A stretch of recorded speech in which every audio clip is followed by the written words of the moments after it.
So Dan, congratulations on the new deal. How does it feel to commit your future to the Vikings for another 2 years? Yeah, really happy with the decision. It's probably the quickest decision I've made in my career, to be honest with you.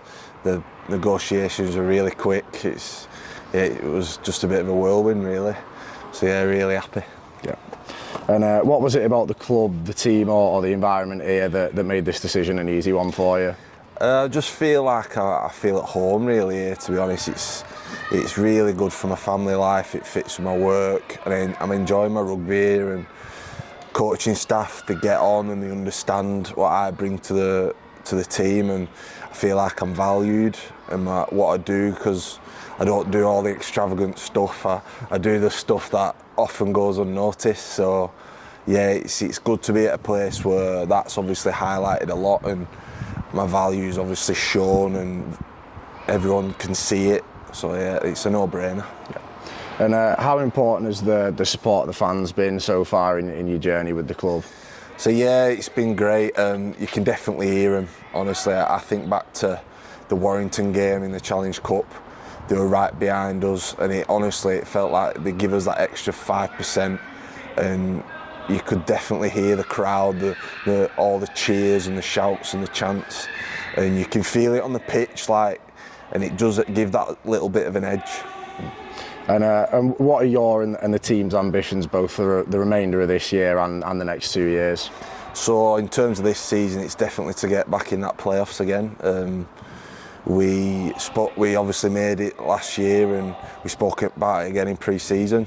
So that's definitely a target that we're wanting to hit. Obviously at the minute we're a bit low on bodies, but it's about just sticking together and recognising the positives. I know some of the results aren't what we want at the minute, and we're taking that on the chin, and we're having honest conversations in that video room, which is, as we'd expect, we're a very honest group. So yeah, definitely something for the next 2 years is, for me, consistency in performing my role for the club, performing how I want to perform, and so I'm my biggest critic, so I always set myself a high standard. So maintaining that for the club and for my teammates. In terms of the club is obviously keep growing, keep connecting with the community to try and fill these stands, because Widnes is, as Alan always calls us, is a sleeping giant, so people need to see what Widnes Vikings is about. And what have been some of your personal highlights so far during your time with the Vikings? So I definitely want to say my debut.